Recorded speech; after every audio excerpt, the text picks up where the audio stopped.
ہم وزن اعتبار سے من صام رمضان ایمانا واحتسابا غفر له ما تقدم من ذنبه، من قام رمضان ایمانا واحتسابا غفر له ما تقدم من ذنبه۔ اب سوال پیدا ہوتا ہے قیام اللیل سے مراد کیا ہے؟ یہاں پہ میں تراویح کی کا جو پس منظر ہے وہ بیان کر دینا چاہتا ہوں۔ دیکھیے جیسا کہ ہم نے خطبے میں بھی دیکھ لیا، اللہ نے قیام اللیل جو ہے اسے فرض نہیں ٹھہرایا تطوعا، قرآن مجید میں بھی اس کا کوئی ذکر نہیں، احادیث میں اس کی تشویق و ترغیب پوری موجود ہے۔ ایک اور حدیث بھی ہم بعد میں پڑھیں گے اس پر۔ اس کا پس منظر کیا تھا کہ اس کو چھوڑ دیا گیا۔ اب ظاہر بات ہے مسلمانوں میں کمزور بھی ہیں، مسلمانوں میں وہ مزدوری کرنے والے بھی ہیں، روزہ تو فرض ہے ان پر، چاہے مئی کا مہینہ ہے اور گندم کاٹنی ہے، روزہ تو پھر بھی رکھنا ہوگا، یہ سب کچھ، لیکن یہ کہ رات کو پھر کھڑے رہنا ان کے لیے جاگنا ممکن نہیں، لہذا ان کے اوپر یہ چیز فرض نہیں۔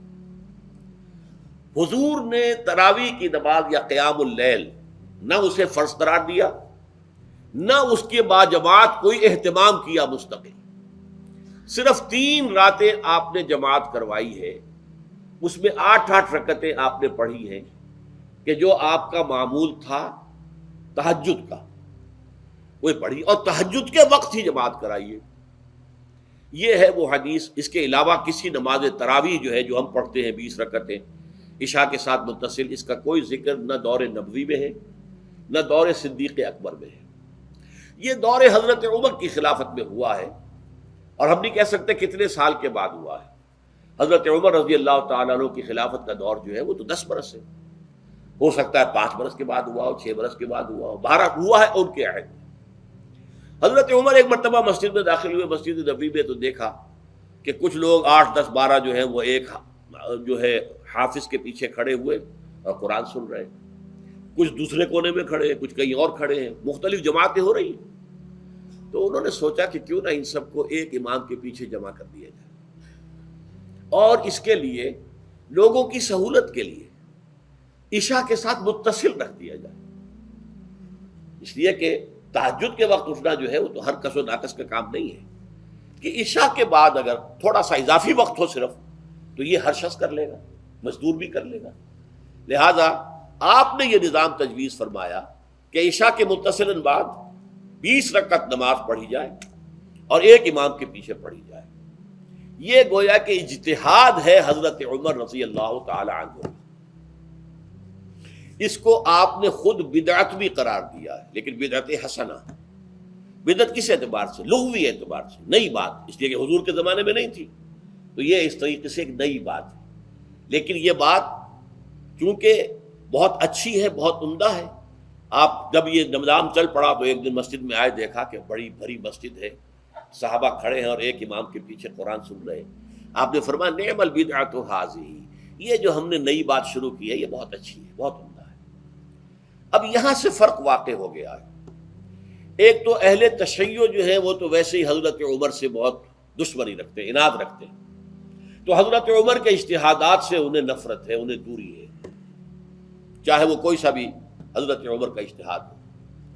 ہمارے ہاں اہل حدیث حضرات بھی در حقیقت حضرت عمر یا کسی اور خلیفہ راشد کے فعل کو وہ سمجھتے ہیں کہ یہ ایگزیکٹو آرڈرز ہیں، یہ ہمیشہ کے لیے نہیں ہے۔ حضرت عمر نے اپنے دور میں ایک نظام قائم کیا، ان کے دور کے لیے ٹھیک تھا، یہ ہمیشہ کے لیے نہیں۔ ہمیشہ کے لیے وہ 8 ہی رکعتوں کے قائل ہیں، وہ تہجد والے، لیکن اس میں بہرحال انہوں نے بھی خود یہ اضافہ کیا ہے کہ وہ 8 رکعتیں وہ عشاء کے ساتھ متصل پڑھتے ہیں، تہجد کے وقت تو نہیں پڑھتے۔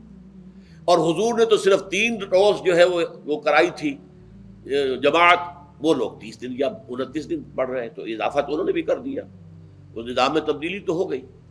لیکن اہل سنت جو کہلاتے ہیں، ہمارے جو 4 جو ہیں، جو ہمارے مسلک ہیں، حنفی، مالکی، شافعی، حنبلی، ان کا اتفاق ہے اس پر حضرت عمر کا، کیونکہ ان کے سامنے اصول یہ ہے کہ حضور نے فرمایا علیکم بسنتی وسنت الخلفاء الراشدین المہدیین، تم پر لازم ہے کہ میری سنت کو پکڑو مضبوطی کے ساتھ، اور میرے خلفائے راشدین مہدیین جو ہیں ان کی سنت کو پکڑو۔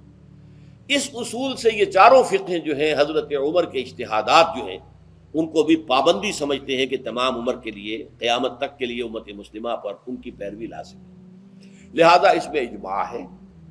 اور یہاں تک کہ یہ سب سے آخری جو اس میں مسلک پیدا ہوا ہے زمانی اعتبار سے، سب سے پہلے مسلک جو ہے حنفی پیدا ہوا ہے، پھر مالکی پیدا ہوا ہے، پھر شافعی پیدا ہوا ہے، اور پھر حنبلی آخری ہے۔ اور امام احمد ابن حنبل بہت بڑے محدث بھی ہیں۔ مسند احمد ابن حنبل جو ہے وہ بہت بڑی کتاب ہے، بہت اہم کتاب ہے، جامع کتاب ہے۔ تو ان کے ہاں بھی 20 رکعتیں ہیں۔ چنانچہ حرمین شریفین میں، سعودی عرب میں، مکے اور مدینہ منورہ میں جو نماز تراویح ہوتی ہے اس کی 20 رکعتیں ہیں، لیکن اہل حدیث حضرات جو ہیں وہ اس 8 کے اوپر اکتفا کرتے ہیں۔ بہرحال یہ ایک اختلاف ہے جو میں نے اس کا پس منظر بیان کر دیا۔ لیکن اس 20 رکعت نماز سے ادا کرنے سے، جو کہ زیادہ سے زیادہ 50 منٹ یا 1 گھنٹہ لگتا ہے، اس سے وہ قیام اللیل کا حق ادا نہیں ہوتا۔ قیام اللیل کا تو کچھ اور ہی تقاضا ہے۔ قیام کسے کہتے ہیں؟ یہ سورہ مزمل سے واضح ہوتا ہے۔ یا ایھا المزمل قم اللیل الا قلیلا نصفہ او انقص منہ قلیلا او زد علیہ ورتل القرآن ترتیلا۔ آدھی رات یا آدھی رات سے کچھ کم، یعنی تہائی رات، یا آدھی رات سے کچھ زائد، 2/3 رات، یہ ہے قیام اللیل۔ چنانچہ سورہ مزمل ہی کی آخری آیت جو دوسرا رکوع مشتمل ہے جس پر، اس میں صاف کہہ دیا گیا ان ربک یعلم انک تقوم ادنی من ثلثی اللیل ونصفہ وثلثہ وطائفۃ من الذین معک۔ اے اللہ کے نبی، اللہ خوب واقف ہے کہ آپ بھی اور آپ کے ساتھ ایک جماعت بھی رات کو کھڑی رہتی ہے، 2/3 رات یا آدھی رات یا 1/3 رات۔ تو یہ سارا معاملہ جو ہے قیام اللیل کا، گویا کہ کم سے کم 1/3 رات پر اس کا اطلاق ہو سکے گا، یہ نہیں کہ 1 گھنٹے۔ اب اس کے ضمن میں دیکھیے حدیث پڑھیے، تیسری حدیث ہے ان عبداللہ ابن عمرو ابن العاص رضی اللہ تعالی عنہ۔ یہ وہی عبداللہ ابن عمرو ہے جن کی میں نے آپ کو حدیث پہلے سنائی ہے۔ یہ ساری رات کھڑے رہتے تھے، پوری رات، اور ہر روز روزہ رکھتے تھے، جس پر حضور نے منع کیا، لا تفعل، مت کرو ایسا۔ رضی اللہ عنہما، یہ خود بھی صحابی ہیں اور ان کے والد عمرو بن العاص بھی صحابی ہیں۔ ان رسول اللہ صلی اللہ علیہ وسلم قال، کہ اللہ کے رسول صلی اللہ علیہ وسلم نے فرمایا، الصیام والقرآن یشفعان للعبد، روزہ اور قرآن بندے کے حق میں شفاعت کریں گے۔ یقول الصیام، روزہ یہ عرض کرے گا اللہ کی جناب میں، اے رب پروردگار، انی منعتہ الطعام والشہوات بالنہار، میں نے تیرے اس بندے کو دن کے دوران کھانے پینے سے اور اپنی شہوت کا تقاضا پورا کرنے سے روکے رکھا، یہ میری وجہ سے روکا رہا، تو میری شفاعت اس کے حق میں قبول فرما، فشفعنی فیہ، میری شفاعت اس کے حق میں قبول فرما۔ ویقول القرآن، قرآن کیا کہے گا، منعتہ النوم باللیل، میں نے اسے رات کے وقت سونے سے، نیند سے روکے رکھا، فشفعنی فیہ، تو اس کے حق میں میری شفاعت قبول فرما۔